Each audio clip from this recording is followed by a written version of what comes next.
Mga Lodi, don't skip ads po tayo. Maraming salamat sa patuloy ninyong pagsuporta. Paki-like and share naman dyan mga Lodi. At sa mga gustong mag-donate sa ating GCash or regular na load, mag-comment lang po tayo.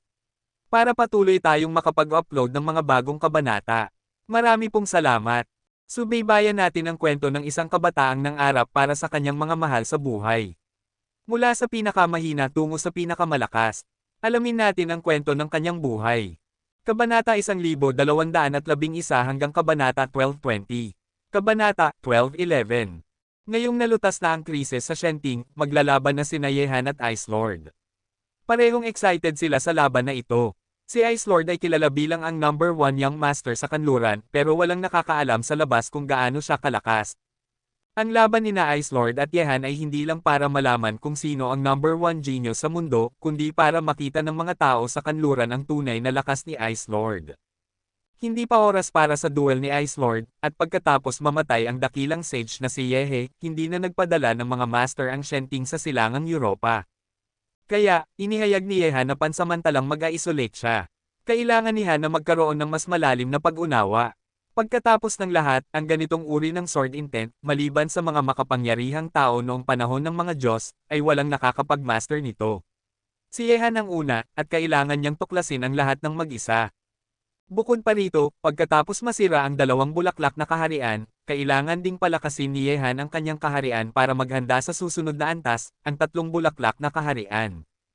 Gayunpaman, dahil sa pagkalat ng balita tungkol sa hamon ni Ice Lord kay Yehan, ang silangang Europa ay naging lugar na pinag-aagawan ng lahat ng mga puwersa.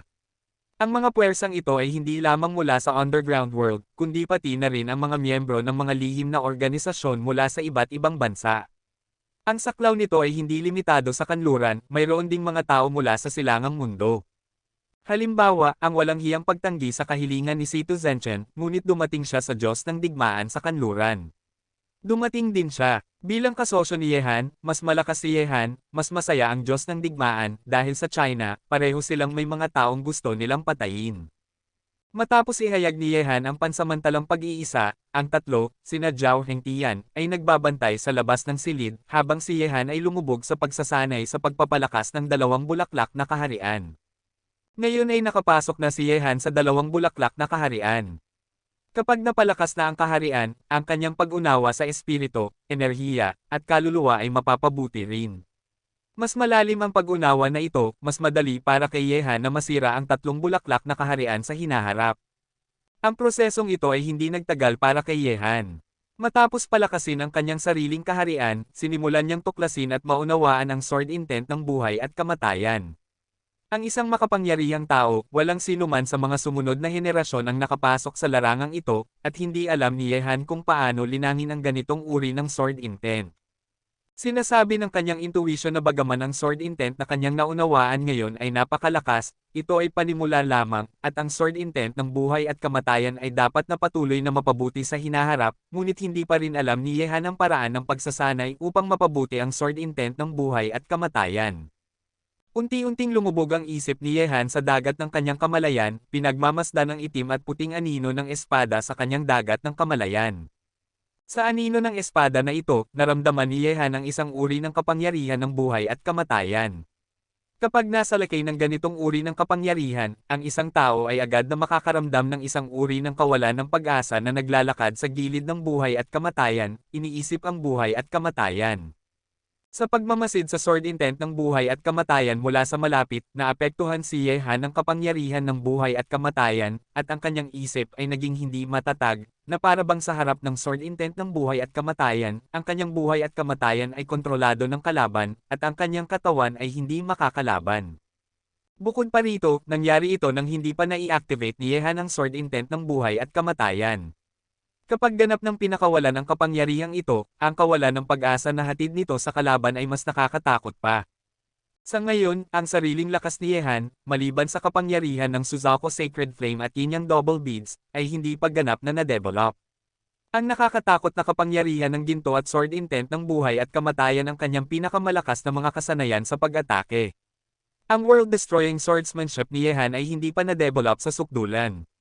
Gayunpaman, kahit na ang kapangyarihan ng Suzaku Sacred Flame at Yin Yang Double Beads ay hindi pa ganap na na-develop, at ang 9 Layers of Warfare at Thunderbolt Destroyer Swordsmanship ay hindi pa na-develop sa sukdulan, si Yehan ay may kumpiyansa at estado ng tatlong bulaklak na kaharian sa pamamagitan ng pag-asa sa sword intent ng buhay at kamatayan at ang kapangyarihan ng ginto. Kahit na hindi niya matalo ang isang master ng antas na ito sa isang laban, hindi mahirap para kay Yehan na umatras mula sa pag-atake ng isang master ng antas na ito. Sa lalong madaling panahon, 2 araw ang lumipas, at 1 araw na lang ang natitira bago ang appointment ni Taian. Lumabas si Yehan mula sa pag-iisa. Ginoong Ye, bukas na ang araw ng iyong laban kay Ice Lord. Kung susukitin ang distansya, dapat na tayong umalis ngayon patungo sa lugar ng laban. Nang marinig ang sinabi ni Gerd, tumango si Yehan at nakangiting sinabi, sige, pumunta na tayo, malamang nasa daan na rin ang lalaking iyon papunta sa laban, at hindi natin siya dapat paghintayin ng masyadong matagal. Ang Caucasus Mountains, na siyang hangganan ng Timog Europa at Kanlurang Asya, ay matatagpuan sa pagitan ng Black Sea at Caspian Sea. Matarik ang mga bundok. Sa hanay ng mga bundok na ito, mayroong mga mataas na taluktok. Ang pinakamataas na taluktok ay umaabot sa higit sa 3,000 metro ang taas at natatakpan ng nyebe sa buong taon. Ang lugar kung saan maglalaban sina Yehan at Ice Lord Taian ay nasa pinakamataas na taluktok ng Caucasus Mountains. Ang nyebe sa buong taon ay nagpaganda ng tanawin doon, at maraming mahilig sa pag-akyat ng bundok ang pumupunta sa bundok na ito bawat taon. Ngayong papalapit na ang laban ni Yehan at Ice Lord, maraming tao mula sa iba't ibang puwersa sa kanluran ang nagtungo rito, at syempre kasama rin dito ang mga tao mula sa silangang mundo. Sa pinakamataas na taluktok ng Caucasus Mountains, ito ay isang lugar na natatakpan ng nyebe at magaspang ang lupain. Sa sandaling ito, isa-isa nang lumilitaw ang maraming tao sa paligid ng taluktok ng bundok at hindi nila itinatago ang kanilang mga presensya. Bagamat sobrang lamig ng klima dito, para sa mga cultivator, ang lamig na ito ay walang anuman. Sa oras na ito, ang mga tao sa paligid ng bundok ay nakatingin lahat sa isang malabo na figure na mga 1 kilometro ang layo mula sa kanila. Ang taong ito ay nakasuot ng puti, at tila siya ay naging isa sa nyebe sa mundong ito. Kung hindi mo siya titingnan ng mabuti, mahirap siyang makita. Tumayo si Ice Lord Tin sa nyebe, may dalang ice bow sa kanyang likod, nakatingin sa kawalan sa kanyang harapan nang hindi gumagalaw, ang mga bumabagsak na snowflakes mula sa langit ay nahulog sa kanya, tinina ang kanyang mahabang gintong buhok ng puti, sa sandaling ito, siya ay parang isang elf na lumabas mula sa yelo at nyebe, gwapo at kakaiba. Naghihintay sa pagdating ni Yehan. Ang dalawa ay talagang nakatalaga na magkaroon ng laban na ito. Ang isa ay ang number 1 genius sa kanluran, at ang isa naman ay ang number 1 genius sa silangan. Ang kapalaran ng laban na ito ay nakatalaga na. Unti-unti, isang grupo ng mga tao ang lumitaw sa bundok na natatakpan ng nyebe.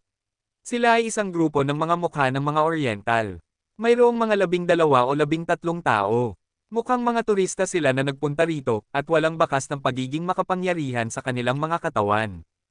Maraming tao dito, ang mga Titans mula sa kanluran, ang pamilya Yas, ang hari ng mga Blackwater Mercenaries, at mga miyembro ng mga lihim na organisasyon mula sa iba't ibang bansa, mayroon ding mga tao mula sa Shenting.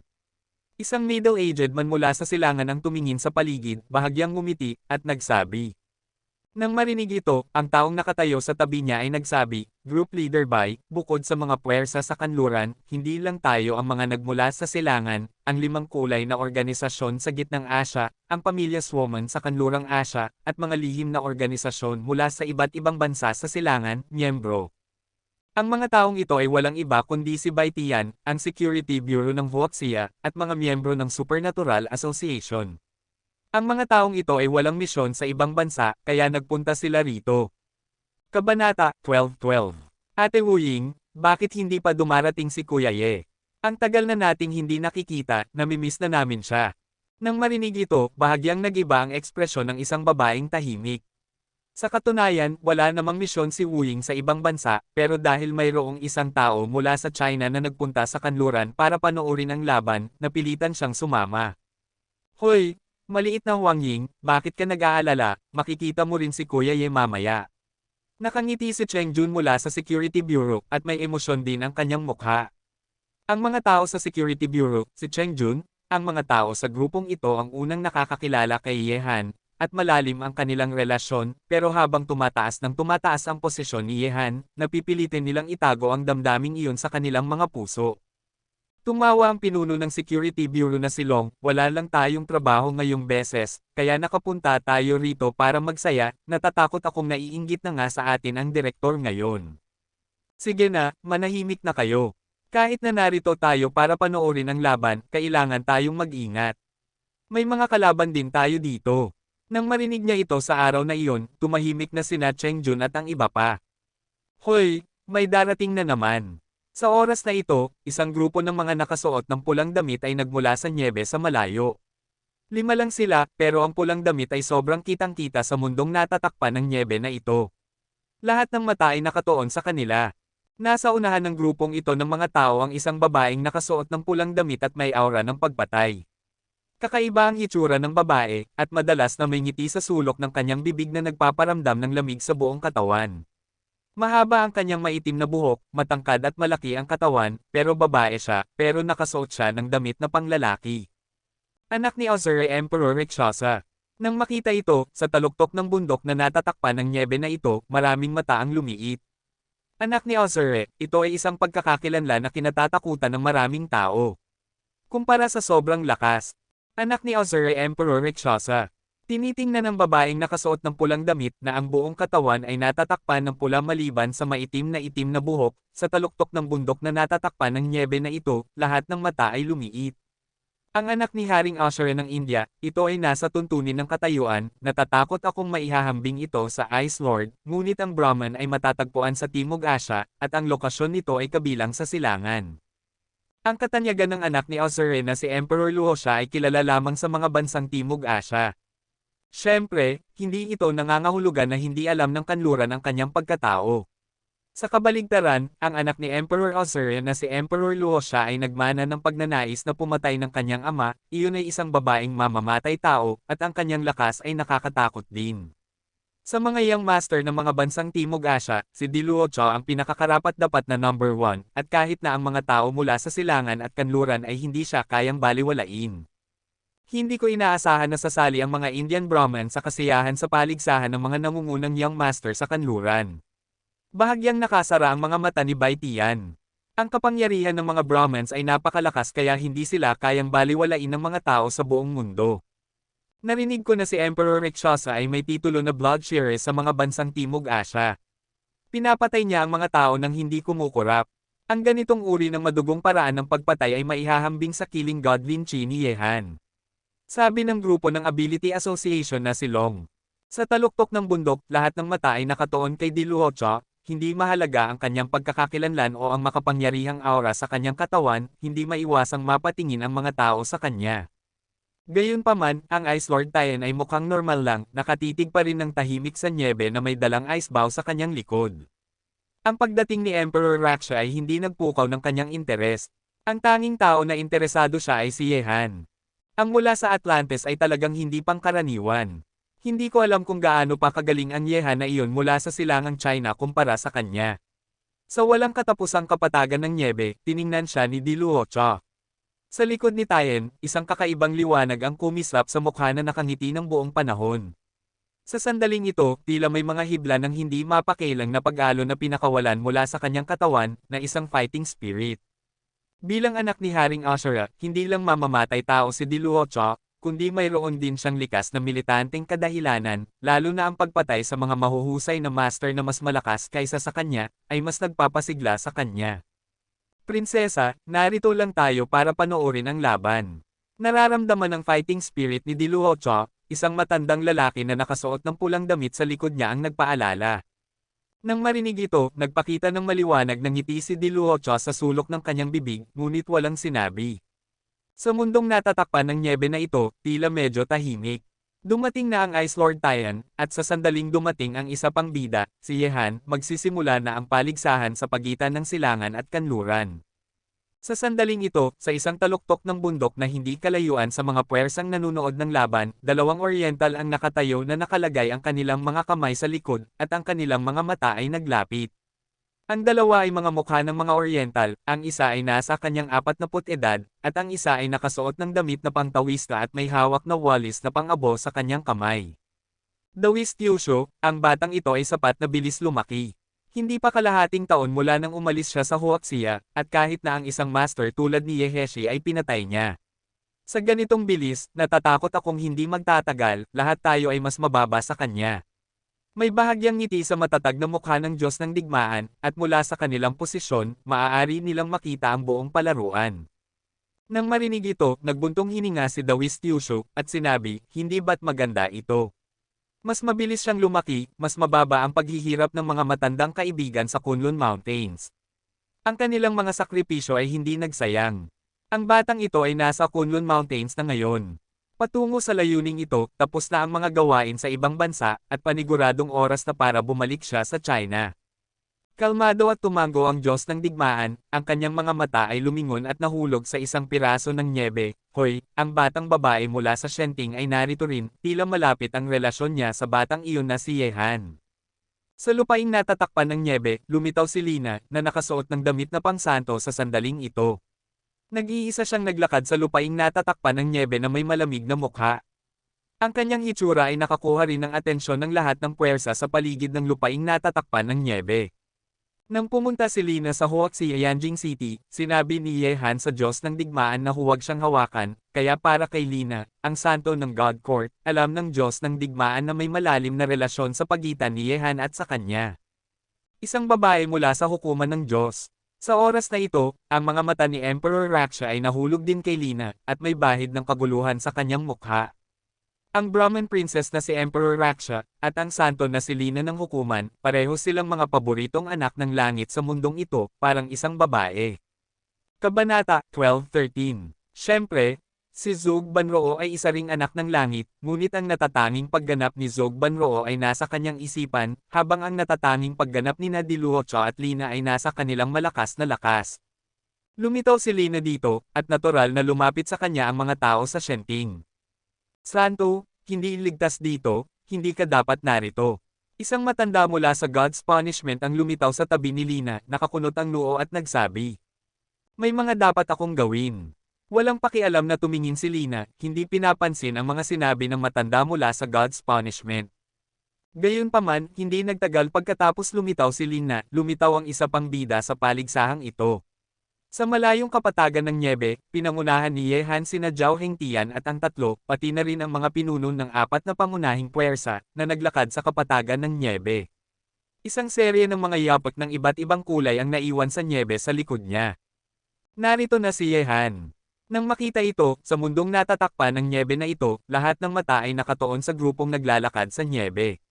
Si Yehan ay nasa gitna, nakasuot ng puting casual na damit, hawak ang longevity sword, ang kanyang gwapo na mukha ay kalmado at sobrang kalmado. Ate Wuying, tingnan mo, si Kuya Yeon, narito na siya. Ang masiglang boses ni Huang Ying ay narinig sa tainga ni Wuying, at sa sandaling ito, ang mga mata ni Wuying ay nakatuon na kay Yehan, siya sa pagitan ni Yehan at Yehan, matagal na silang hindi nagkita. Ngayon na nagkita ulit sila, mula sa gwapo na mukha ng isa, nakita niya ang isang bahid ng pagkahinog at katatagan na pinigilan sa sukdulan, tulad ng isang taong nakaranas ng mga pagbabago sa mundo. Ang mga mata ay mukhang nakakaawa. Alam niya na ang responsibilidad na kanyang pasan ay hindi maiisip ng mga ordinaryong tao. Gayunpaman, sa kabila ng mabibigat na responsibilidad, ang kanyang katawan ay matangkad at tuwid pa rin. Ang lahat ng uri ng paghihirap ay gagawing mas matanda lamang siya at hindi siya madaling susuko. Hehe, ang kaharian ng dalawang bulaklak, gaya ng inaasahan. Magkasalubong ang tingin ni na Junshen at Dawis Kyushu at ngumiti. Ang kakayahan ni Yehan na patayin ang anak ng dakilang sage na si Yeheshi ay nagpakita na ang kanyang lakas ay naiiba sa dati. Sa sandaling ito, nang dumating sina Yehan at ang iba pa, ang mga mata ng lahat ng puwersa ay nahulog sa kanila, kahit na si Tayan, na nakapikit, ay binuksan ang kanyang mga mata sa sandaling ito, at isang ngiti ang unti-unting umakyat sa kanyang mukha. Ito ang Yehan ng China. Ngumiti si Diluosha, at ang kanyang makitid na mga mata ay naglabas ng mga sinag ng ningning. Ang tingin ni Lina ay nahulog din kay Yehan sa sandaling ito. Sa paglitaw ni Yehan, ang lamig sa kanyang nagyayelong mukha ay naging mas malakas, at dahan-dahan siyang lumabas, sinalubong sina Yehan at ang iba pa. Nang makita ito, sa kapatagan ng nyebe, ang mukha ni Yehan ay nagpakita ng isang komplikadong hitsura, ngunit hindi siya tumigil, at naglakad din patungo kay Lina.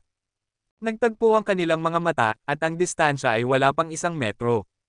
Ang ekspresyon ni Yehan ay medyo komplikado, at hindi niya alam kung ano ang sasabihin. Gayunpaman, sa sandaling ito, si Lina, na mukhang malamig, ay itinaas ang kanyang kamay na yari sa Jade, at sa wakas ay malakas ang tunog ay nahulog, at isang malakas na sampal ay malinaw na narinig sa niebe, na nag-echo sa lahat ng direksyon. Ang eksena na ito ay ikinagulat ng mga taong nakakita sa lugar na ito. Si Lina, ang santo ng God Court, ay talagang sinampal ng malakas si Yehan sa okasyong ito. Ang manipis na kamay na iyon ay malakas na tumama sa gwapo na mukha ni Yehan, at isang malakas na sampal ang kumalat sa lahat ng dako. Ang eksena na ito ay ikinagulat ng mga taong nanunood dito.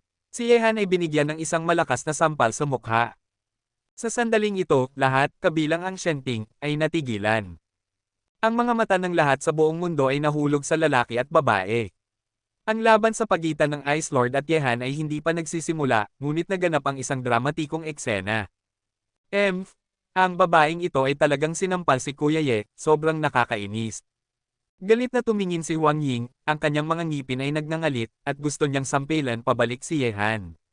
Wow! Siya ang unang babaeng naglakas loob na sampilan si Yehan.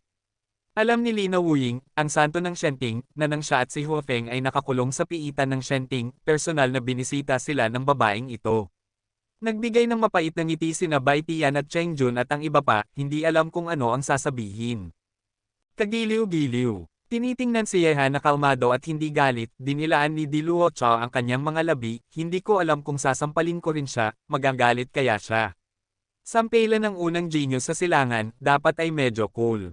Nang marinig ito, nagkagat-labi ang mga Brahmans. Hindi lahat ay kayang gawin ang ganitong uri ng bagay. Ang mga mata ni Tien ay nahulog sa katawan ni Yehan sa nyebe sa malayo, at isang maliwanag na ngiti ang unti-unting umakyat sa kanyang mukha. Kalmado ang hitsura ni Yehan. Kahit na ang sampal ni Lina ay nagparamdam sa kanya ng nag-aapoy na sakit sa kanyang mukha, hindi siya nagalit. Maraming bagay ang kanyang ginawa upang pag-ipit ang babaeng ito noon, at kahit na siya ay nagmamay-ari sa kanya. Ngayon ay talagang galit na siya, tumayo. Walang pakialam ang ekspresyon ni Lina. Matapos marinig na pinatay ng dakilang sage na si Yehe ang silangang Europa, talagang gusto niyang lapitan si Yehan at patayin siya, ngunit ngayon ay nalaman niyang hindi niya magawa iyon. Ang espada na dapat ay hinugot, ngunit naging sampal, na malakas na bumagsak sa mukha ng lalaking nasa harap niya. Sa tabi ni Yehan, nang ang mga pinuno ng 4 na pangunahing puwersa ay tumingin ng nagtataka, isang kakaibang hitsura ang unti-unting lumitaw sa kanilang mga mukha, at tahimik nilang sinuri sina Yehan at Lina. Malamig ang hitsura ni na Zhao Hengtian at ang iba pa.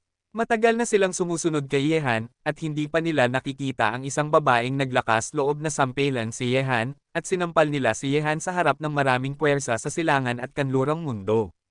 Nakakahiya ito para kay Yehan.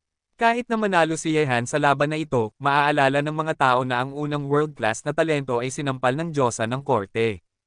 Iyon lang. Nang makita ang 3 tao ni Zhao Hengtian na dahan-daang gumagalaw, kumaway si Yehan. Kalmado niyang tiningnan si Lina at sinabi, ito ang unang pagkakataon, at sana ito rin ang huling pagkakataon. Matapos magsalita, diretso na naglakad si Yehan sa tabi ni Lina nang hindi na siya tinitingnan ulit. Sa sandaling ito, hindi maiwasang manginig ang katawan ni Lina, ang puso na orihinal na gustong patayin si Yehan, ngunit sa sandaling ito, medyo nasasaktan. Sa ilalim ng panunood ng nakapaligid na mundo, naglakad si Yehan patungo sa gitna ng kapatagan ng nyebe na dala ang kanyang espada. 10 metro sa harap niya, nakatayo ang Ice Lord Tien na may dalang ice bow sa kanyang likod, nakangiti, at nakatingin lang kay Yehan, kaibigan ko, napaka-gentleman mo. Kabanata 12:14. Alam ni Yehan na si Lina ang tinutukoy ni Tin, kaya nakangiting sinabi niya, pare, may mga bagay na kailangan mong pasanin. Hindi mo maiiwasan ang mga dapat mong pasanin. Tin, pinag-antay kita. Ngumiti si Tien at sinabi, para makalaban ka, handa akong maghintay kahit gaano katagal. Ikaw ang kalaban ko at kaibigan ko. Sa laban na ito, kahit sino ang manalo o matalo, magkaibigan pa rin tayo, di ba? Siyempre, ngumiti si Yehan, at isang banga ng magandang alak ang lumitaw sa kanyang kamay na parang magic trick. Sa mundong ito, mahirap makahanap ng tunay na kalaban, at mahirap din makahanap ng kaibigan. Ikaw Tin ay itinuturing mo akong kalaban at kaibigan. Tulad ni Yehan, pagkatapos uminom ng isang banga ng alak na ito, tayo ay magiging magkaibigan magpakailanman. Matapos magsalita, kinuha ni Yehan ang banga ng alak, at ang makapal na alak ay patuloy na umaagos sa kanyang bibig na parang tubig. Magsaya tayo, ituloy natin. Nang makita ito, lumapit si Tyen sa banga ng alak at tumawa ng 2 beses. Kilala ko sa buong mundo, ilan ang mga taong kilala ko, Yehan, wala akong pinagsisisihan na magawa kang kaibigan, magkakaibigan tayo ngayon, at huwag kalimutan ang isa't isa pagkatapos nating umalis kalimutan, maghintay hanggang sa araw na magkita ulit tayo, at saka abangan ang pag-inom kasama mo. Matapos sabihin iyon, niyakap din ni Tyen ang banga ng alak at uminom ng malaya. Matapos uminom ng malakas na alak, namula ang kanyang gwapong mukha. Sa buong mundo, isa-isa nilang tiningnan ang 2 binata na nagiinuman. Sila ay mga kalaban at kaibigan na nagkakilala sa isa't isa. Matapos uminom ng lahat ng magandang alak, itinapon ni Tyen ang banga ng alak. Ang kanyang namumulang mukha ay walang kapantay sa fighting spirit at isang kamangha-manghang aura ang pinakawalan mula sa kanyang katawan. Ang mga snowflake ay natutunaw. Kalmado si Yehan, at ang walang katapusang fighting spirit ay pinakawalan din mula sa kanyang katawan. Sa isang iglap, isang kamangha-manghang matalim na aura ang kumalat sa paligid ni Yehan. Ang aura, parang karayom na parang espada, ay nagparamdam ng panginginig sa mga tao, isang hininga ng swordsmanship na nagparamdam sa mga tao sa mundo na tumingin sa gilid ay dahan-daang lumabas. Sa sandaling ito, si Yehan, na may hawak na longevity sword sa kanyang kamay, ay parang isang matuwid at nag-iisa na mandirigma, ang kanyang damit ay lumilipad, at ang malakas na hangin ay umihip sa pagitan ng langit at lupa, na nagwawalis sa langit at lupa na parang hari sa espada, na nagpapatirapos sa lahat sa langit at lupa, sa ilalim, tila sa mundong ito, siya lang ang bida. Sa langit at lupa, ang mga espada ng maraming tao ay umugong sa sandaling ito, at ang tunog ng pag-awit ng espada ay kumalat sa kawalan. Ang mga espadang ito ay tila nakatanggap ng isang uri ng malakas na tawag upang mahulog sa kontrol ng kanilang mga may-ari. Ano ang isang tunay na mandirigma? Sa sandaling ito, tila binigyan ni Yehan ang pinakamagandang interpretasyon. Isang tao na may isang espada ay sapat na upang magawa ang mga espada sa mundo na mapatakbo niya at paikot sa kanya. Napakalakas na swordsmanship. Sa taluktok ng bundok, nagkatinginan sina military god at the Wistyushu, at ang kanilang mga mata ay nahulog ulit kay Yehan. Tulad ng Panginoon ng 10,000 espada, nang walang sinasabi, nang walang paggalaw, maaari niyang maramdaman ng mga espada sa mundo ang kanyang mga iniisip. Ang mga mata ng mundo ay nakatuon lahat sa Ice Lord Tyen at Yehan. Ang tunggalian na ito sa pagitan ng mga nangungunang talento ng silangan at kanluran ay magsisimula na. Sa sandaling ito, sa ilalim ng panunood ng nakapaligid na mundo, ang walang kapantay na mukha ni Tyen ay tila natatakpan ng isang patong ng yelo. Ang natutunaw na mga snowflake sa pagitan ng langit at lupa ay mabilis na nagkristal sa yelo, at isang ice arrow ay dahan-daang lumitaw sa langit. Ang mga kamay ni Tin. Sa sandaling lumitaw ang frost arrow, gumalaw si Tyen, siya ay parang isang walang bakas na puting anino, na nag-criss-crossing sa puting mundong ito, ang bilis ay napakabilis na hindi masasabi ng mga tao kung ito ay nyebe o hindi. Parintime. Tawa. Ang matalim na espada ay tumagos sa hangin, at sa harap ni Yehan, isang kristal na malinaw na ice arrow ay dumating upang pumatay ng may nakakatakot na kapangyarihan. Sa kawalan, ang katawan ni Tyen ay naging isang puting anino, na nag-criss-crossing sa mundong ito ng yelo at nyebe, sa napakabilis na bilis na hindi masasabi ng mga tao kung ang puting anino na criss-crossing ay isang tao o nyebe, dahil sa bilis ni Tyen masyadong mabilis, sa mundong ito, walang makakakita sa paggalaw ni Tyen ng higit sa isang kamay. Tawa. Sa kawalan, hinugot ni Tyen ang ice bow, at ang pinagsama-samang ice arrow ay bumaril patungo kay Yehan. Ang tunog ng mabilis na paglagos ay narinig sa kawalan. Ito ay parang ang pinakamabilis na matalim na espada sa mundo, na hindi nagbibigay ng oras para sa reaksyon. Sa lupaing natatakpan ng nyebe, kalmado na tinitigan ni Yehan ang ice arrow na dumating upang pumatay.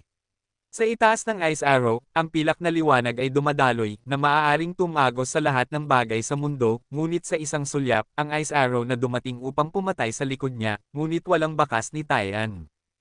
Ang palaso na ito ay tila isang palaso mula sa Diyos, ang matalim na palaso lamang ang hindi nakikita ang tao.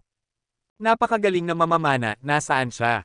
Bahagyang nanlaki ang mga mata ni Diluosha, at ang kanyang tingin ay dumaan sa nakapaligid na kawalan, ngunit sa sandaling ito, hindi niya makita kung nasaan si Tyen, na parang siya ay naging isa na sa taong ito. Ang mundo ng yelo at nyebe ay naging isa, maaari siyang lumitaw sa anumang posisyon, ngunit hindi siya mahahanap ng mundo. Hindi lang si Emperor Luocha, kundi maraming tao sa mundong yelo at nyebe na ito ang naghahanap sa lokasyon ni Taiyan. Matapos mabaril ang palaso, ang mga puting anino sa buong langit ay dumaan sa mundong yelo at nyebe. Ang nyebe sa lupa ay naipasok. Sa kawalan na tinitigan ng lahat sa paligid, may mga anino lamang ng nyebe na lumilipad sa buong langit, ngunit walang mahanap na figure ng tao. Gayunpaman, nang hinahanap ng lahat ang tiyak na lokasyon ni Taiyan, hinugot ni Yehan ang kanyang espada, at may isang clang, ang tunog ng pag-awit ng espada ay nag-echo sa buong langit, at ang matalim na pilak na liwanag ay dumaan sa kawalan, at ang target ay itinuro sa taong binaril ni Taiyan, ang isang palaso. Ang nakakatakot na espada ay napakabilis din, at ang nag-uumapo na aura ng swordsmanship ay dumaan din sa mundo. Lumipad si Yehan, at ang kanyang espada ay direktang pinaghati ang Frost Arrow. Pagsipol. Kabanata 12:15. Gayunpaman, habang tinatapos ni Yehan ang unang pag-atake ng palaso ni Taiyan gamit ang espada, dalawang matatalim na palaso ang muling bumaril kay Yehan sa walang katapusang kawalan, ngunit ang ikinagulat ng mga tao ay ang dalawang palaso ay hindi bumaril mula sa parehong direksyon ng sabay. Ang dalawang matatalim na palasong ito ay bumaril kay Yehan mula sa harapan at likuran ng sabay. Ang kakaibang paraan ng pag-atake na ito ay ikinagulat ng lahat sa paligid na nakakita sa eksena na ito. Alam mo, si Yehan ay nakikipaglaban lamang kay Ice Lord, ngunit may mga matatalim na palaso na bumaril sa kanya ng sabay mula sa harapan at likuran ni Yehan, na nagpakita na ang bilis ng Ice Lord ay umabot na sa isang hindi maisip na antas. Sa mundo, maaari siyang gumalaw ayon sa gusto niya, at maaari siyang lumitaw sa anumang posisyon sa mundo gamit ang isang pag-iisip lamang. Ang bilis, bahagyang lumiit ang mga sulok ng mga mata ni Yehan. Ang bilis ni Taiyan ang pinakamabilis sa mga master na nakalaban niya hanggang ngayon. Maaari siyang lumitaw sa harap niya at sa likuran niya ng sabay, nang walang anumang pag-aatubili sa pagitan. Sa mundong may mga bumabagsak na snowflake, may mga pag-atake lamang, ngunit walang tao. Sa parehong oras, siya ay tinarget ng mga matatalim na palaso mula sa harapan at likuran. Sa sandaling ito, si Yehan, na nasa gitna ng pag-atake, ay tila walang magawa. Gayunpaman, kahit na mabilis ang bilis ng pag-atake ni Taiyan, hindi ito kasing bilis ni Yehan. Ang nag-uumapo na hininga ay bumaba mula sa langit. Sa mundong yelo at nyebe na ito, ang mga mahinang kulog ay nag-echo sa malayong langit. Sa susunod na sandali, bago pa man mahawakan ng dalawang matatalim na palaso ang katawan ni Yehan, isang kidlat ang bumagsak mula sa langit. Sumayaw si Yehan ng espada gamit ang isang kamay, nakakuha ng kidlat at nagtipon sa isang kidlat na liwanag ng espada. Sa itaas ng liwanag ng espada, isang nakapipinsalang presyon ang nagngangalit sa buong mundo. Agad, sinakop ni Yehan ang mundo gamit ang kanyang liwanag ng espada, at ang kidlat na liwanag ng espada ay winasak ang kawalan. Ang mga snowflake ay sumangga sa isang iglap. Ang mga snowflake sa buong langit ay naglaho, at kasama nito, ang dalawang nakakatakot na matatalim na palaso ay nawala. Paggamit ng kulog bilang espada, ang ganitong uri ng swordsmanship ay talagang nakakatakot. Tinitingnan ng unti-unting naglalaho ng mga snowflake at kulog sa kawalan, ang mga tao sa buong mundo ay natakot. Ang espada ni Yehan kanina ay puno ng nakakatakot na nakapipinsalang presyon. Kahit na malayo sila, mararamdaman nila ang presyong papunta sa kanila, hininga. Ang mga alon ng nakakatakot na paggalaw ay dahan-dahang huminto sa kawalan. Matapos mawala ang mga snowflake, ang figure ni Taiyan ay sa wakas ay lumitaw sa kawalan. May hawak na ice bow, siya at Yehan ay magkaharap, matatalim na mga mata na parang kutsilyo. Feng, ang fighting spirit sa kanyang katawan ay mas maringal at makapangyarihan pa. Ang espada mo kanina ay napakalakas. Sabi ni Taiyan, ang kanyang boses ay puno ng kaguluhan. Ngumiti si Yehan at sinabi, ang iyong pag-atake gamit ang pana ay medyo unpredictable din. Ngunit ang paligsahan sa pagitan natin ay hindi pa tapos. Ngumiti si Taiyan, at dahan-dahang itinuro ang ice bow sa kanyang kamay kay Yehan, hinaila ang tali gamit ang kanyang kanang kamay, at 5 palaso ng yelo ang lumitaw ng sabay sa yelo. Ang pana ay itinutok sa posisyon ni Yehan.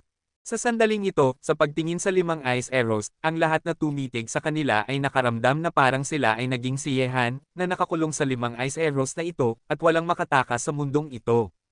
Whoosh whoosh whoosh! Sa isang iglap, 5 ice arrows ang bumaril patungo sa posisyon ni Yehan ng sabay, at isang kakilakilabot na kapangyarihan ng paglagos ang dumating mula sa kawalan. Wasakin! Naglakad si Yehan. Ngayon na nakapasok na si Yehan sa ikalimang antas ng siyam na antas ng digmaan, ang uri ng mabagsik na kapangyarihan ay pinakawalan mula sa kanyang katawan na bumubuo ng isang walang talong pag-atake. Idinagdag ang takot ng longevity sword, naglalakad si Yehan, ang espada ay nagwawalis, at ang 5 ice arrows na bumaril ni Tien kay Yehan ay agad na nawasak at nilamon. Nang makita ito, isang pagsabog ng tawanan ang dumating mula sa nakapaligid na kawalan, at ang figure ni Tien ay nawala ulit. Yehan, kaya mong sirain ang aking mga pag-atake gamit ang pana ng isa-isa. Hindi ko talaga mali ang pag-iisip sa iyo, ngunit ang susunod na hakbang isang palaso, kahit ako ay hindi ko kayang harangan, kailangan mong mag-ingat. Tien, hayaan mo na lang akong maghanda. Ang katawan ni Yehan ay puno ng fighting spirit, ang kanyang mga mata ay nag-scan sa mundo, kahit na nawala si Tien, maaari pa rin niyang tumpak na makita ang gumagalaw na landas ng kalaban. Whoosh! Whoosh! Whoosh! Nang mahulog ang boses ni Yehan at lumipas ng mahabang panahon, sa kawalan sa paligid niya, may mga nakakatakot na ice arrows na papalapit sa kanya sa lahat ng direksyon. Ang mga matatalim na palasong ito ay magkakaugnay, at pinaputok ng sabay. Itinaas ni Yehan ang kanyang ulo at tumingin sa langit. Sa lahat ng direksyon, ayon sa visual inspection, mayroong hanggang 18 frostbolts na bumaril sa kanya mula sa 4 na direksyon ng sabay. Sa sandaling ito, si Ice Lord Tien ay talagang bumaril ng 18 palaso, at pinaputok nila ito ng sabay mula sa iba't ibang direksyon. Nagulat si Yehan sa kamanghamanghang archery technique na ito. Tien, kailangan mong mag-ingat sa aking espada. Kabanata 12:16. Tumawa si Yehan ng ilang beses, at agad, ang mabagsik na sword intent ng buhay at kamatayan ay gamulo sa dagat ng kamalayan ni Yehan. Itinaas ni Yehan ang longevity sword, at ang sword intent ng buhay at kamatayan ay agad na lumitaw sa kawalan sa likod ni Yehan. Ito ay isang tila hindi nakikitang anino ng espada na nakasabit sa kawalan, at ang makapangyarihang aura ng swordsmanship ay bumabalot sa mundo. Sa sandaling ito, sa sandaling pinakawalan ni Yehan ang sword intent ng buhay at kamatayan, ang walang katapusang sword intent sa mundo ay nagdilim sa maitim na ulap sa itaas ng langit. Kumaway si Yehan, at ang mga espada na nabuo mula sa sword intent ng buhay at kamatayan ay sumabog sa lahat ng direksyon gamit ang hangin, na winawasak ang lahat ng 18 ice arrows na bumaril. Sunod-sunod na narinig ang mga nakakatakot na tunog ng pagbangga sa kawalan. Nang makita ito, lahat ng tao sa mundo ay tumangala sa langit, at ang sword energy ay nagparamdam sa kanilang mga kaluluwa ng matinding pagkabalisa. Sa oras na ito, mula sa isang posisyon sa kawalan, isang mahinang ungol ang biglang narinig, at pagkatapos ay lumitaw si Tien, na may hawak na ice bow, na may bahid ng dugo na umaagos mula sa sulok ng kanyang bibig na may maliwanag na ngiti. Nasugatan ng Ice Master. Nang makita ito, ang mga tao sa mundo ay natakot. Ang dalawang Young Master ng silangan at kanluran ay nagkaharap, at lumalabas na ang Ice Lord ang unang nasugatan. Ang nakakatakot na sword intent ay napuno ang mundo, at sa kawalan sa likod ni Yehan, isang anino ng espada ang nakasabit. Ang anino ng espadang ito ay tila mailap, ngunit nakikita ito ng lahat. Mula sa katawan nito, mayroong isang alon ng pagkawasak. Ang pamimilit ng espada ay nagparamdam sa mga tao sa mundo ng lamig sa kanilang mga katawan, at ang kanilang mga mata ay nakatuon sa anino ng espadang iyon, na nagparamdam ng panginginig sa kanilang mga kaluluwa. Winasiwas ni Yehan ang kanyang espada, at ang sword intent ng buhay at kamatayan ay naging nakakatakot na sword chi, na parang 1,000 palaso, na bumaril patungo sa mundo sa lahat ng direksyon, na winawasak ang lahat. Nabalot, ginagawa ang lugar na ito na isang mundo ng mga espada. Sa ilalim ng pagbomba ng nakakatakot na sword energy na ito, lahat ng 18 ice arrows na bumaril kay Yehan mula sa lahat ng direksyon ay nawasak. Sa kawalan na winasak ng sword energy, ang figure ng Ice Lord Tien ay napilitang lumabas sa sandaling ito, hawak ang ice bow sa kanyang kamay, at mayroong bahid ng dugo sa sulok ng kanyang maliwanag na bibig. Nang makita ito, ang mga ekspresyon ng mga tao sa mundo ay nagulat. Sa paligsahang ito sa pagitan ng Ice Lord at Yehan, lumalabas na ang Ice Lord ang unang nasugatan. Isang serye ng mga nagulat na tingin ang tumingin sa Ice Lord na may dugo na tumutulo mula sa sulok ng kanyang bibig sa kawalan. Ang paligsahang ito sa pagitan ng mga nangungunang henyo ng silangan at kanluran, kung sino ang mas malakas at kung sino ang mas mahina, ay may sagot na.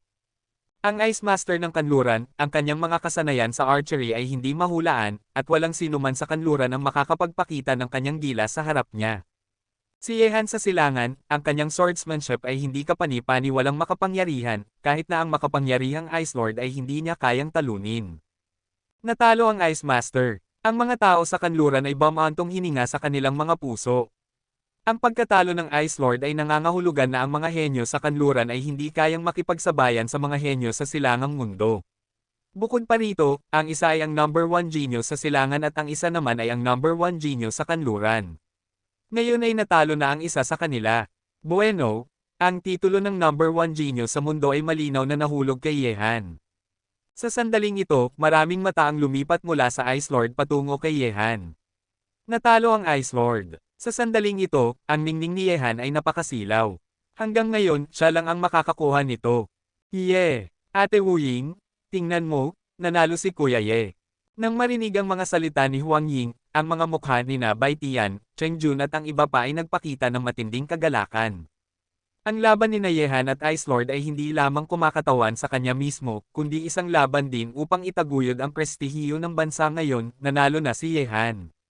Ang mga practitioner ng Huaxia ay makatataas ang ulo kahit na sa harap ng mga practitioner ng kanluran dahil mayroon silang isang world-class na number 1 genius sa Huaxia. Imposibleng makuha. May maliwanag ding ngiti sa mukha ni Wu Ying sa sandaling ito. Pumunta siya sa kanluran para lang makita siya, ngunit ngayon, nakikita siyang nasa trono ng number 1 genius sa mundo, taos puso siyang natutuwa para sa kanya.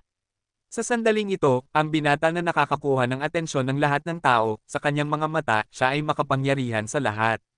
Sa buong mundo, sa mga nakababatang henerasyon, walang makakapigil sa kanya. Kagiliw-giliw na tao, talagang makapangyarihan. Lumiit ang mga mata ni Diluocho at tiningnan si Yehan sa kawalan. Mayroong isang duguan na aura na umaagos sa kanyang katawan, at mayroon ding isang pahiwatig ng kawalang kasiyahan sa magagandang mga matang iyon. Siya ay mapagdigma at mamamatay tao sa kanyang kalikasan, ngunit hindi siya madaling matatakot sa isang tao, kahit na ang kanyang ama, sa harap niya, ganito pa rin ang hitsura ni Diluocho, dahil ito sa kanyang likas na ugali. Hehe, kahit na nanalo si Ginoong Ye, mas panabik pa ito para sa atin. Sa ilalim ng pamumuno ng isang world-class na number 1 talent, ang ating alyansa ay papalapit ng papalapit sa pagsira sa Shenting. Gay may ngiti sa magaspang na mukha ni Red. Nang marinig ang kanyang sinabi, kahit na ang mga pinuno ng iba pang mga pangunahing puwersa ay hindi nagsalita, ang mga ekspresyon sa kanilang mga mukha ay nagpakita rin na sumasang-ayon sila sa mga salita ni Gerd. Ang batang ito, hindi mo kami binaygo. Sa taluktok ng bundok, ngumiti ang Diyos ng digmaan, at mayroong isang bahid ng pagpapahalaga sa kanyang matatag na mukha. Nang marinig ito, ang mga mata ni Dawis Yusho ay kumislap, at sinabi niya, Diyos ng digmaan, nalaman mo na ba? Ang espada niya kanina. Kumunot ang noo ng Diyos ng digmaan, at sinabi, napakalaki, ang ganitong uri ng nakakatakot na swordsmanship at katwiran ay maaaring magpasakop sa Wanjian at sugpuin ang lahat. Mukhang hindi ito isang ordinaryong pag-atake ng swordsmanship, maaari kaya? Maaari kaya ano? Tanong ni Dawis Yusho. Maaari kaya na naunawaan na niya ang misteryo ng espadang iyon. Isang ningning ang sumilay sa mga mata ng Diyos ng digmaan. Nang siya ay nasa Kilian Mountain, ang longevity sword sa kamay ni Yehan ay maaaring maitaboy kahit na ang isang master na tulad ni Chanzan. Ito ay dahil sa longevity sword. Mayroong isang sword intent dito, ngunit sa paglitaw ng Nine Night Sage, ang longevity sword ay ganap na napigilan. Sabi ni Dawis Yusho sa isang malalim na boses, kung tama ang aking hula, ito ay sword intent, ngunit mula pa noong panahon ng mga Diyos, walang sinuman ang nakapasok sa larangang ito, kaya nitong gawin ng batang ito, ang number 1 genius sa mundo ay karapat-dapat. Tama iyon, tiyak na sword intent iyon. Tumanggaw si military god na sumasang-ayon, na may isang hitsura ng pagkagulat na dumadaloy sa kanyang mga mata. Mula noong panahon ng mga Diyos, si Yehan ay maituturing na unang mandirigma na nakauunawa sa sword intent. Ang tagumpay na ito ay walang kapantay. Sa itaas ng kawalan, sina Yehan at Tien ay magkaharap. Kabanata 12:17. Gayunpaman, sa pagtatapos ng isang paligsahan, pareho silang may mga ngiti sa kanilang mga mukha. Ang laban ay napagpasyahan na, at ang kalungkutan sa katawan ni Tien ay tila nawala na. Ang kanyang ngiti ay taos puso at nakakapagpahinga. Sa mundong ito, mayroong sa wakas isang kalaban na mas malakas kaysa sa kanya. Sa hinaharap, hindi na niya kailangang maramdaman ang kalungkutan at pag-iisa ng pagtayo sa tuktok. Kaibigan ko, binabati kita, natalo mo ako. Ngumiti si Tien, at ang pagkatalo kay Yehan ay magbibigay lamang sa kanya ng isang uri ng ginhawa, at hindi ito magpaparamdam sa kanya ng masama para kay Yehan. Natalo, ngunit ang kalungkutan ng pagtayo sa tuktok.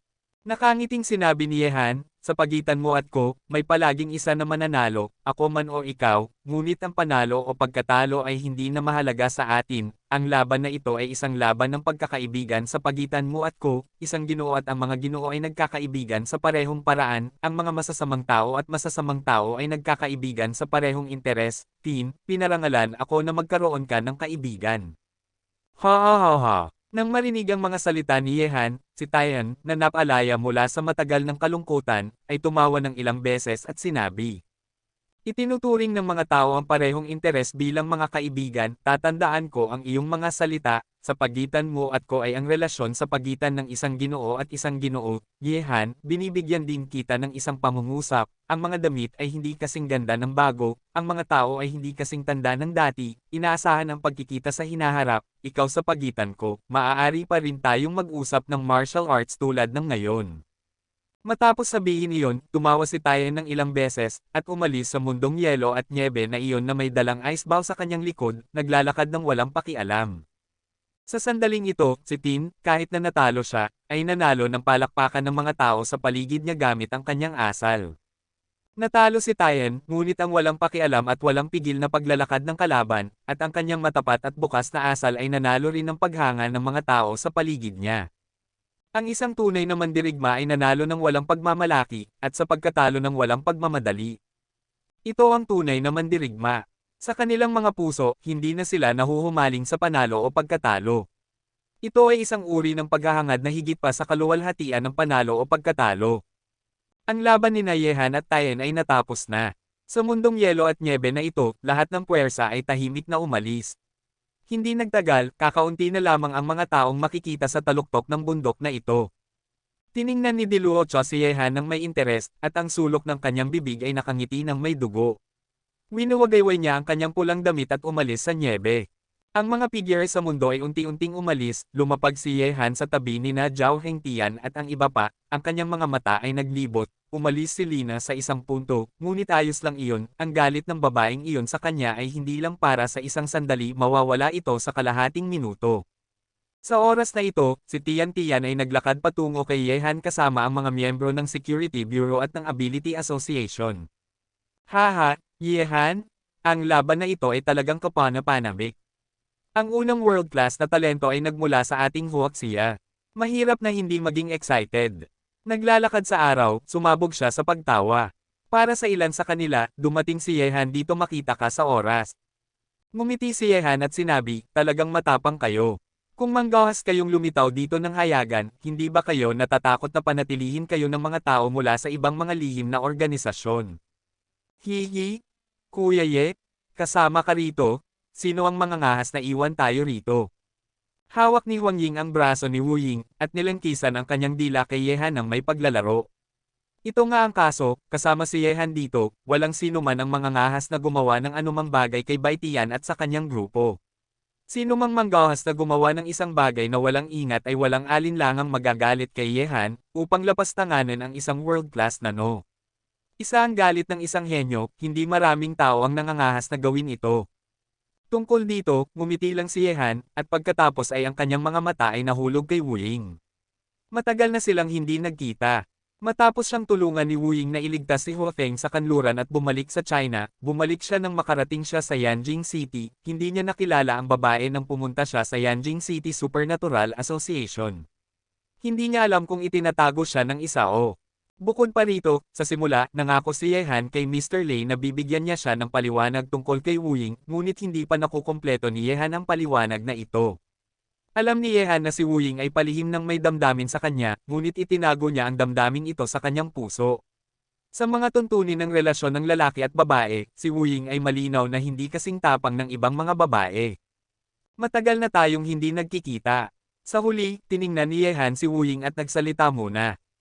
Nang marinig ito, tumanggo si Wu Ying, na may ngiti sa kanyang mukha, at sinabi, binabati kita, pagkatapos ng laban na ito, ikaw ay tunay na sikat sa buong mundo. Bumantong hininga si Yehan, para sa akin, ang pagiging sikat sa buong mundo ay mas mabuti kaysa sa ligtas na pag-uwi. Nang marinig ang mga salita ni Yehan, lahat ay natahimik. Tungkol kay Yehan na napilitang umalis sa bansa, alam ng lahat na kung gusto ni Yehan na bumalik sa China, dapat siyang magkaroon ng kakayahang lumaban sa banal na lupain ng Kunlun. Maaari lang akong maglakbay sa ibang bansa sa buong buhay ko. Nakikita ko na ang iyong binata ay hindi na malayo sa layuning ito. Sa oras na ito, naglakad sina Army God at Daoist Master Yusho sa kawalan. Nang makita ito, sa araw na iyon, binati ng lahat sina Army God at Daoist Master Yusho. Si Army God ang boss ng kanilang boss, at si Daoist Master Yusho ay isang maalamat na figure sa Chinese martial arts. Sige, hindi ito ang bansa, hindi ninyo kailangang maging magalang sa akin. Kumaway si Military God kina Baitian at ang dalawa ay lumapit kay Yehan, at sinabi, napakagaling mo, ganito na lang katagal, nakapasok ka na sa kaharian ng dalawang bulaklak, at, kung tama ang aming hula, dapat mong naunawaan na ang sword intent, tama. Nang marinig ito, tumango si Yehan na may ngiti, at sinabi, swerte lang, Daoist Yusho, Diyos ng digmaan, matagal na tayong hindi nagkikita. Hehe, tama ang matandang lalaking iyon na si Xiao Qingshan. Winuwagayway ni Daoist Yusho ang kanyang walis at nakangiting sinabi, Yehan, hindi mo pa ginawa ang iyong makakaya sa laban sa taga-kanluran kanina, di ba? Nang marinig ang mga salita ni Daoist Yusho, nagulat silang lahat sa araw na iyon. Hindi pa nagawa ni Yehan ang kanyang makakaya sa isang paligsahan kay Ice Lord. Ngumiti si Yehan at sinabi, Master Yusho, sa pagitan ko at niya, mayroon lamang tayong panalo at pagkatalo, hindi buhay o kamatayan. Bakit mo kailangang maging seryoso? Ang mga salitang ito ay isang nakatagong sagot din kay Daoist Yusho. Sa katunayan, hindi ginawa ni Yehan ang kanyang makakaya upang makipagkompetensya kay Taiyan. Kung ang lakas ni Taiyan ay inihambing sa dakilang sage, si Yeheshi, si Taiyan ay medyo nasa likuran lamang. Sa kasong ito, kung gagamitin ni Yehan ang kapangyarihan ng ginto, hindi man lang kayang mahuli ni Taiyan ang galaw ni Yehan. Kabanata 12:18. Ikaw na bata, sapat na ang pagtatago mo. Nakangising sabi ni Baitian, at matapos marinig ang mga salita ni Daoist Yusho, hindi nila alam kung gaano nakalakas si Yehan ngayon.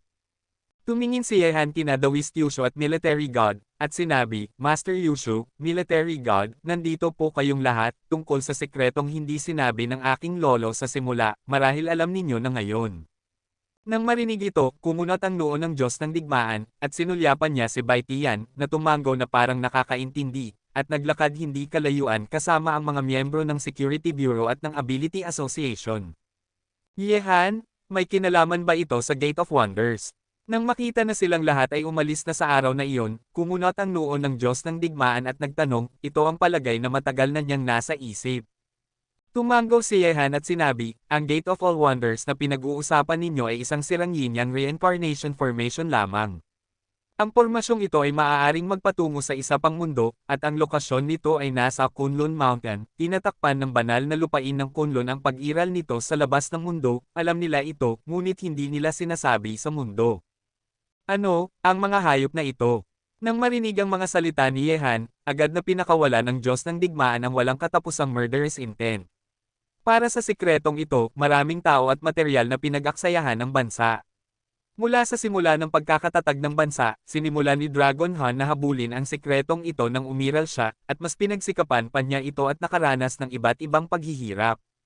Walang pakialam din ang hitsura ni Daoist Yusho sa sandaling ito, ang sikretong hinahanap ng lahat, ang pangwakas na lokasyon ay nasa Kunlun Mountain, ang nakakainis na bagay ay alam ng Kunlun Mountain ang sikretong ito, ngunit tinatago nila ito sa mundo, pinapanood ang isang henerasyon ng mga tao na magpatuloy isang henerasyon ng mga tao ang sunod-sunod na hinabol ang sikretong ito, at namatay sa daang ito.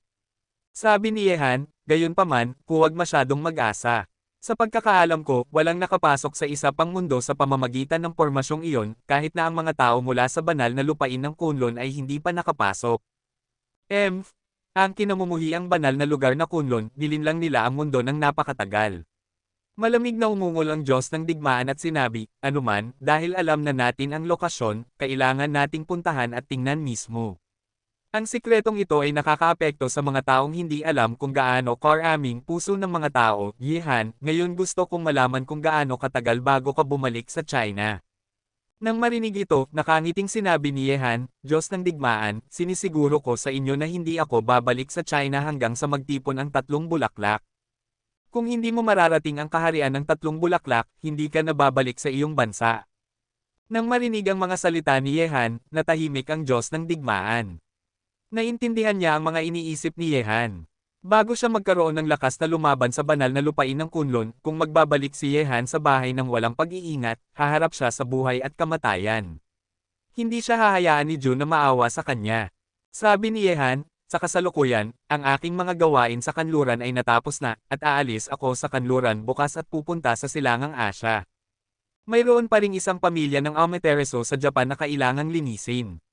Matapos malutas ang mga gawain sa silangan at kanluran, maaari akong mag-concentrate sa pagre-retiro, hanggang sa pagbagsak ng 3 bulaklak na pagtitipon, Diyos ng digmaan, banal na lupain ng Kunlun, walang pagmamadali sa ngayon, at wala silang kinalaman sa porma sayo ng reincarnation ng Yin at Yang. Pag-aralan ng porma sayo ng reincarnation ng Yin Yang at pumasok sa isa pang mundo. Nang marinig ito, huminga ng malalim ang Diyos ng digmaan at sinabi kay Yehan. Totoo, wala sa mga master sa ating panig ang kanyang mga kalaban kung gusto mong harapin ang Nine-Night Sage Lord. Kung gusto mong harapin siya, ang iyong pag-asa ang pinakamalaki, ngayon ay nakarating ka na sa estado ng 2 bulaklak, gamit ang iyong talento at pag-unawa, hindi magtatagal upang maabot ang estado ng 3 bulaklak. Maliban, ang iyong lolo lamang, siguro Xiao at the West Yusho ang nakarating sa hakbang na ito, at kahit ako ay nasa tuktok pa rin ng yugto ng Three Flowers Realm. Naiintindihan ko. Tumango si Yehan, at sinabi, itago mo muna ang bagay na ito sa porma sayo ng reincarnation ng Yin Yang. Kung ito ay makalabas, marahil ang aking lolo at ang tamad na matandang lalaki ay magdurusa sa Kunlun Mountain. Maghintay hanggang sa araw na bumalik ako sa China, hindi pa huli ang panahon para ibalita ito. Sabi ng Diyos ng digmaan, Yehan, huwag kang mag-alala, bata, maliban sa 3 sa atin, walang magiging ika-4 na tao na malalaman ang bagay na ito. Kahit na sa mas mataas na awtoridad, ililihim ko ito sa ngayon. Hihintayin namin ang iyong pagbabalik sa bansa. Hindi nagtagal ang pag-uusap ni Yehan kina Army God at the West Yusho, at matapos umalis ang dalawa, nagtipon sila kay Yehan sa araw na iyon, ngunit ano ang pinag-usapan ni Yehan kina Army God at the West Yusho, lahat ay may bait hindi pinili na tanungin ito. Maraming bagay ang hindi nila dapat malaman, at ang mga dapat nilang malaman ay natural na ipaalam sa kanila. Matapos umalis sa Caucasus Mountains, napilitang pumayag si Yehan sa isang handaan sa ilalim ng pagiging malambot ni Huang Ying. Ang mga pinuno ng 4 na pangunahing puwersa ay napakaingat na umalis sa oras na ito, sina Zhao Hengtian at ang 3 ay hindi umalis. At ang pagkain ay tapos na, gabi na, sa araw na iyon ay kinaladkad nila ang ayaw na si Huang Ying palayo, dahil alam ng lahat na sa oras na ito, dapat ay ilaan ang oras para kina Yehan at Wu Ying. Sa mga lansangan sa ibang bansa, matapos ang hapunan, sinamahan ni Yehan si Wu Ying sa paglalakad. Ang dalawa ay nasa ibang bansa, at tila nakaramdam sila ng pag-aari sa isa't isa. Ang atmosfera sa pagitan ng dalawa ay tila medyo tahimik, at wala sa kanila ang unang nagsalita, na tila medyo hindi angkop sa masiglang eksena sa paligid nila. Ikaw. Gayunpaman, sa katahimikan na ito, sabay na nagkatinginan ang dalawa, ngumiti si Yehan at sinabi, mauuna ka na. Nang marinig ang mga salita ni Yehan, hindi alam ni Wu Ying kung ano ang sasabihin. Matapos ang isang sandali ng katahimikan, tinanong niya, kailan ka babalik sa China? Umiling si Yehan at sinabi, marahil ay matagal pa, marahil ay hindi na magtatagal, depende sa Diyos. Sa pamamagitan ng paraan, pupunta ka sa ibang bansa sa oras na ito, dahil ba mayroon kang misyon? Nang marinig ito, medyo namula si Wu Ying. Wala siyang misyon sa ibang bansa, at ang ilang mga miyembro ng Domestic Supernatural Association ay gustong pumunta, kaya sumunod din siya sa isang kakaibang paraan, ngunit hindi masagot ni Wu Ying si Yehan ng ganito.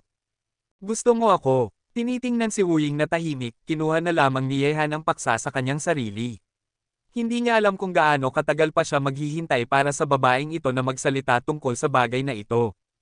Nang marinig ang mga salita ni Yehan ng biglaan, lalong namula ang mukha ni Wu Ying, na para bang ang mga ugat ng kanyang tenga ay naiilawan ng apoy, medyo nawala siya sa sarili, biglang tinanong ni Yehan ang tanong na ito, talagang hindi niya alam kung paano sasagutin si Yehan Han, hindi pa siya magaling sa pagiging aktibo sa ganitong uri ng bagay. Nang makita ito, kinuha na lamang ni Yehan ang kanyang kamay sa pagkalito ni Wu Ying, at nakangiting sinabi, kung gusto mo, sasabihin ko na lang, at maaari ko ring ipaliwanag kay Mr. Lei, sabihin mo lang na ang kanyang apo, tingnan mo ako. Kabanata 12:19. Ang kapal naman ng mukha mo, sino ang may gusto sa iyo? Namula si Wu Ying at sinama ng tingin si Yehan, ngunit hindi niya nilalabanan ang malaking kamay ni Yehan na humihila sa kanya. Sa kabaligtaran, nakaramdam pa rin siya ng matinding kasiyahan sa kanyang puso. Nang marinig ito, binitawan ni Yehan ang kamay ni Wu Ying at bumantong hininga, parang nagmamalabis na ako. Nang makita ito, nagalit si Wu Ying, hindi ba't matalino ang bastardo na ito? Bakit may hadlang sa IQ ngayon? Hindi mo ba alam na ito ang kanyang sarkasmo?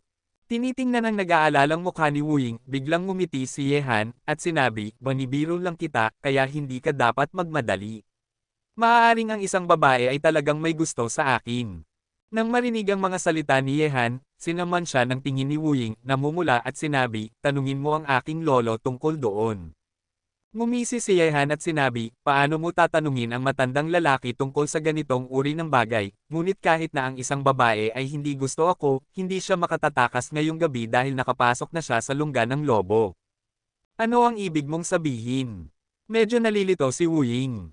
Naka-evil smile na sumandaw si Yehan sa tainga ni Wu Ying at nagsabi ng isang bagay, na agad na nagparamdam ng pamumula sa mukha ng isa, nanlaki ang mga mata, at tumitig kay Yehan nang walang sinasabi, ang kanyang pag-iisip ay tila mabagal sa sandaling ito estado. Buti na lang, nandito na tayo.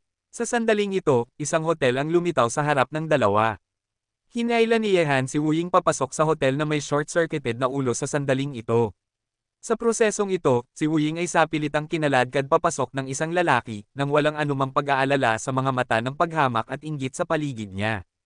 Siyempre, sa katunayan, bagaman ang dalawa ay nagsama sa iisang kama ngayong gabi, walang nangyari sa pagitan nila, at ang pinakamalaking pag-unlad ay limitado sa pagyayakap at pagyakap. Ang relasyon sa pagitan ng lalaki at babae ay tila walang kamalayan, kayang sirain ni Yehan ang awkward na atmosfera sa pagitan ng dalawa. Maaga kinaumagahan, sa ilalim ng kakaiba at nagtatampo ng mga mata ni Wu Ying, ipinadala siya ni Yehan sa eroplano patungong China, at sa tanghali, umalis din si Yehan sa silangang Europa sa eroplano, patungo sa silangang Asya at Japan. Ang mga bagay sa kanluran ay pansamantalang natapos na. Ang Shenting ay ganap na nakastasyon na ngayon sa Timog Europa, at wala sa dalawang panig ang nagpapatuloy ng pakikipaglaban. Siyempre, hindi sasayangin ni Yehan ang oras dito sa oras na ito. Sa ngayon, ang pamilya Amaterasu sa Japan ay nawawala ang kanyang mga salita. Parehong hindi makakain ni Chi at Jahe. Iniabot ni Yehan ang mga bagay kay Zhao Hengtian at sa tatlo pa sa kanluran. Kasama ang mga pinuno ng apat na pangunahing kapangyarihan sa kanluran, kasama sina Zhao Hengtian at ang iba pa, kung hindi kikilos ang papa ng Shenting, walang sinuman sa Shenting ang makakaharap sa 5 beses, alyansa ng partido. Walang pagtutol ang mga pinuno ng apat na pangunahing kapangyarihan sa pansamantalang pag-alis ni Yehan sa kanlurang mundo. Pagkatapos ng lahat, may mga kaaway si Yehan sa silangang mundo na gustong kumilos siya mismo, at ang Shenting ay kasalukuyang nasa estado ng buong depensa. Ang kanilang 5 partido na alyansa ay kailangan lamang manood sa Shenting, hindi na kailangang gumawa ng isa pang hakbang, at ang pananatili ni Yehan sa kanluran ay pag-aaksaya lamang ng oras. Nag-iisa si Yehan na lumabas sa paliparan sa Tokyo, Japan. Sa gitna ng maraming tao, pagkatapos lumabas sa paliparan, agad niyang nakita si Chiyo Koga na naghihintay sa labas ng paliparan. Bago pumunta sa Japan, nagbigay ng abiso si Yehan ng oras ng kanyang pagdating. Ngayon, si Jahe Chenyo ay nakasuot ng itim na tights, kasama ang isang leather jacket, na nakatali ang buhok sa likod ng kanyang ulo, na mukhang napaka-capable. Inis kanya ang karamihan gamit ang walang pakialam na mga mata. Mabilis niyang nakita si Yehan, at agad na naglakad patungo kay Yehan. "Kung hindi ka pa darating, dapat nang umalis ang aking pamilya Koga at ang iyong mga tao sa Japan." Tinitingnan ng nakaka-relax na si Yehan, lumapit si Jaga Chenyo sa kanya at kalmadong nagsabi. Nang marinig ito, ngumiti si Yehan at sinabi, "Kahit na umalis ka sa Japan, may tiwala ako na babalik ulit ako. Ano na ang sitwasyon ngayon?" Sinundan ni Jahe Chenyo si Yehan, at sinabi, "Matapos mong sumali, nakakuha na tayo ng bentahe sa laban sa pamilya Iga, ngunit matapos ipadala ng pamilya Amaterasu ang maraming master para sumali, nawala na ang ating bentahe, nakaharap ang mga pamilya Iga at Amaterasu ngayon, ang ating mga tao ay nasa passive defensive state, kung magpapatuloy ito, sa palagay ko ang ating lakas ay mawawasak nila ng paunti-unti sa loob ng ilang araw." Sabi ni Yehan, ilang nangungunang eksperto ang ipinadala ni Yihei at Amaterasu. Dalawang primary shinobi picks, sabi ni Jahe Chenyo, ito ay dahil sa pag-iral ng dalawang master na ito na ang mga tao sa ating panig ay hindi makatiis, at bukod sa dalawang master na ito, ang pamilya Amaterasu ay mayroon ding may mga master na hindi pa naipadala, at ngayon ay nakakaranas tayo ng maraming pressure, sa sandaling lumabas ang lahat ng master ng kalaban, wala na tayong pagkakataon na manalo. Dalawang pick shinobi sa unang antas. Ngumiti si Yehan, kung hindi ako nagkakamali, ang dalawang ito ay mula sa pamilya Iga at pamilya Amaterasu, tama. Tumango si Koga Chiyo, at sinabi, ang ating pamilya Koga at ang pamilya Iga ay halos pareho ang lakas, ngunit ang pamilya Amaterasu ay may dalawang elementary level shinobi peaks, isang mid-level shinobi peak, at isang elementary level shinobi peak. Ang Peak Ninja Master ay sumunod kay Amaterasu 13 patungong Timog Silangang Asya, at ang isa pa ay sumali sa pamilya Iga upang salakayin ang ating pamilya Koga, ngunit ang pamilya Amaterasu ay mayroon ding mid-level shinobi peak, at siya ay isang malaking banta sa atin. Banta, sabi ni Yehan na may masamang kurba sa sulok ng kanyang bibig, marahil sila ay isang banta noon, ngunit ngayon, tayo ang kanilang pinakamalaking banta. Nang marinig ito, sinulyapan ni Jahe Chenyu si Yehan ng may pagtataka, at sinabi, maaaring kaya sigurado ka na makakaharap sa mid-level shinobi master ni Amaterasu. Malalaman mo kung sigurado ka na kaya mo ito. Mahinang ngumiti si Yehan. Kahit na ang dakilang anak na si Yeeshi ay papatayin ng kanyang espada. Ang pagpatay ay pantay ang lakas, at maaaring mas mababa pa sa kalaban. Ang pagharap sa ganitong master, magiging banta ba ito kay Yehan? Medyo nalilito si Jahe Chenyo. Kahit na alam niyang pinatay ni Yehan si Yeeshi, ang dakilang anak ng Shenting sa kanluran, at nanalo ng titulo ng world-class na number 1 genius, wala siyang tiyak na konsepto. Wala siyang ideya kung gaano ito kalakas. Matapos sumakay sa kotse na minamaneho ni Koga Chiyo, ang dalawa ay nagtungo sa Kobe, ang tirahan ng pamilya Koga. Sa ngayon, ang Kobe ay ang lugar kung saan naglaban ang tatlong pangunahing pamilya ng Koga, Iga, at Amaterasu. Sa lugar na ito, halos araw-araw may mga laban palagi, ngunit ang mga awtoridad ay hindi nakikialam sa ganitong uri ng mga bagay. Ikaw lang ba ang pupunta sa Japan sa oras na ito? Tanong ni Chiyo Koga mula sa driver's seat, tinitingnan si Yehan na nagpapahinga na nakapikit ang mga mata. Kabanata 12:20. Minulat ni Yehan ang kanyang mga mata, tiningnan si Jahe Chenyo, at sinabi, nakarinig ka na ba ng isang pangungusap, ang mga sundalo ay hindi tungkol sa bilang, ngunit sa kasanayan, ang mga general ay hindi tungkol sa tapang, ngunit sa estratehiya. Ngunit sa palagay ko, ang dalaga ng iyong pamilya Jahe ay malinaw na hindi ka magaling maging isang general, at ang mga buntot sa likuran ay kasama natin ng halos 10 minuto, at hindi mo pa rin napansin. Nang marinig ito, ang mga mata ni Jahe Chenyo ay nanlamig, at sinulyapan niya ang rearview mirror. Sa likuran nila, mayroong ilang mga itim na sasakyan na sumusunod sa kanila mula sa malayo, hindi sila nalalampasan o napapalayo sa likuran. Magmaneho ng maingat, kikilos sila ng natural kapag alam na nila kung paano kumilos. Walang emosyong sabi ni Yehan. Ang mga mata ni Chiyo Koga ay kumislap ng murderous intent, at sinabi niya, mukhang may sumusunod sa akin nang lumabas ako. Ang mga taong ito ay tiyak na mula sa pamilya Iga o pamilya Amaterasu. Sabi ni Yehan, magpatuloy sa pagmamaneho, dahil nahuli na nila tayo, tiyak na sasalakayin nila tayo sa isang lugar. Tahimik na tumango si Jahe Chenyo, at nagpatuloy sa pagmamaneho. Matapos magmaneho ng higit sa kalahating oras, ang kanilang mga sasakyan ay nakapasok na sa isang lugar na may kalsada. May ilang mga gubat sa magkabilang panig ng kalsada. Sa kalsadang ito, kakaunti makakakita ka ng mga sasakyan na pumapasok at lumalabas, at ito ang tanging daan patungo sa Kobe. Sa likuran ni Yehan at ng iba pa, ang mga itim na sasakyan ay sumusunod pa rin sa kanila mula sa malayo. Sumulyap si Yehan sa labas ng bintana ng kotse at nakangiting sinabi, ang lugar na ito ay angkop para sa isang pagtambang, tila magsisimula na ang magandang palabas. Tunay nga, matapos magmaneho si Chiyo Koga ng kotse nang wala pang 1 kilometro, 5 master na nakasuot ng damit na ninja ang lumitaw sa kalsada sa harap nila na hamarang sa kanilang daan. Nang makita ito, dahan-dahang pinatigil ni Chiyo Koga ang kotse, at walang pakialam na sinabi, miyembro ito ng pamilya Iga, at kahit na ang nag-iisang Shinin Master ng pamilya Iga ay naipadala na. Nang marinig ito, malamig na ngumiti si Yehanhan, at sinulyapan niya ang likuran. Ang mga itim na sasakyan ay huminto na sa likuran nila sa sandaling ito, at ilang ninja master ang bumaba mula sa mga sasakyan, lahat ay may hawak na kamay. Nakasuot ng katana. Dahil ang lahat ay napakabait, bumaba tayo at magkita-kita. May pang-uuyam sa sulok ng bibig ni Yehan, binuksan niya ang pinto ng kotse at bumaba. Bumaba rin si Jahe Chenyu sa kotse, at ang dalawa ay sabik na hinaharangan ang kanilang daan, Ninja Master. Koga Chiyo, ang pag-alis sa Kobe ang pinakamasamang desisyon na nagawa mo. Upang maalis ka, ang pinakanatitirang henyo ng pamilya Koga, ako, si Kazuo Yamamoto, ay kailangang gawin ito mismo. Sa pagitan ni Yehan at Koga Chiyo sa tapat niya, isang ninja na nakasuot ng itim ay may malamig na boses, ngunit kung susuriin ang kanyang accent, dapat siyang isang matandang lalaki, nagsasalita ng Hapon, hindi maintindihan ni Yehan ang kahulugan ng mga salita ng kalaban. Ang taong ito ang pinakamakapangyarihang master ng pamilya Iga, at siya ay dumating para sa akin. Walang pakialam na tiningnan ni Chiyo Koga ang grupo ng mga ninja na nakasuot ng itim, at sinabi kay Yehan. Kaya dumating ako rito para sa iyo. Mahinang ngumiti si Yehan, naisip niya na ang kalaban ay agad na nalaman ang balita na pupunta siya sa Japan ng mag-isa. Ayaw mong manood lang, di ba? Sinulyapan ni Jahe Chenyo si Yehan. Ngumiti si Yehan at sinabi, kung kaya mo silang harapin ng mag-isa, gusto ko talagang manood lang. Patayin mo sila para sa akin. Sa sandaling ito, malamig na umungol si Kazuo Yamamoto, at matapos niyang magbigay ng utos, higit sa 10 ninja ang lumipad patungo sa kanila na may mga samurai sword sa harap ni Yehan at ng iba pa. Iwanan mo sa akin ang mga taong ito.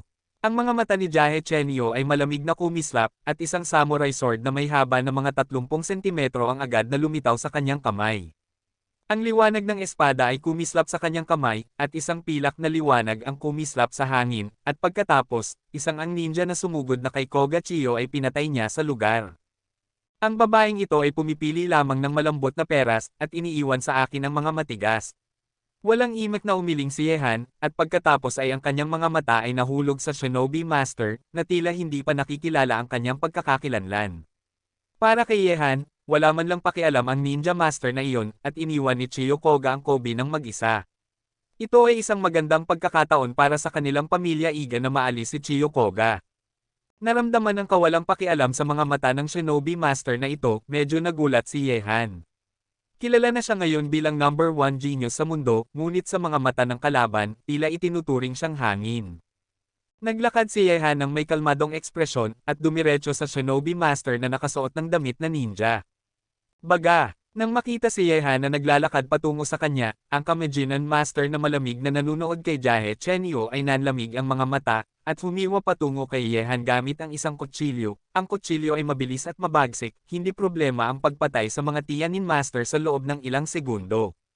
Gayunpaman, ang Ninja Master na ito ay nakalaan na magbayad para sa kanyang pagkukulang sa pagtaya, dahil ang kanyang kalaban ay si Yehan. Nang ahas kang lumabas at pumatay ng mga tao gamit ang maliit na kakayahang ito. Malamig na ngumiti si Yehanhan, at agad niyang nakita ang kanyang dalawang daliri na magkadikit, at isang sword intent ng buhay at kamatayan ang sumabog mula sa kanyang dalawang daliri. Ang sword energy na ito ay hindi nakikita at hindi nakikita, ngunit nang maharap ang mabilis at mabagsik na kutsilyo ng Kamejinan Master, isang nakakabinging tunog ng pagsabog ang agad na nailipat. Nagulat ang itsura ng Shinobi Master. Sa sandaling ito, bigla siyang nakaramdam ng isang kakilakilabot na puwersa na sumalakay sa kanyang katawan sa pamamagitan ng kanyang katana, at ang puwersang iyon ay nagparamdam sa kanyang katawan na umatras ng paunti-unti sa lupa. Baga, ikaw ay mula sa Huaxia, sino ka? May hawak na samurai sword sa kanyang kamay ang Shinobi Master, at ang kanyang malamig na mga mata ay tumitig kay Yehan ng malapit, na may murderous intent. Kanina ay hindi niya pinansin ang binata na ito, matapos kumilos ang kalaban, napagtanto niya na ang lakas ng binata sa harap niya ay hindi maisip. Nang marinig ito, ngumiti si Yehan at sinabi, sasabihin ko sa iyo syempre kapag namatay ka na. Pagkatapos ng lahat, ang katawan ni Yehan ay biglang gumalaw, at ang napakabilis na bilis ay nagdala ng mga after images na hindi nakikita sa hangin. Gamit ang kanyang kamay sa halip na isang espada, ang kanang kamay ni Yehan ay nagpakawala ng isang maliwanag na aura ng espada. Isang sword chi ang tumama sa katawan ng Shinobi Master na si Kazuo Yamamoto. Hindi maganda.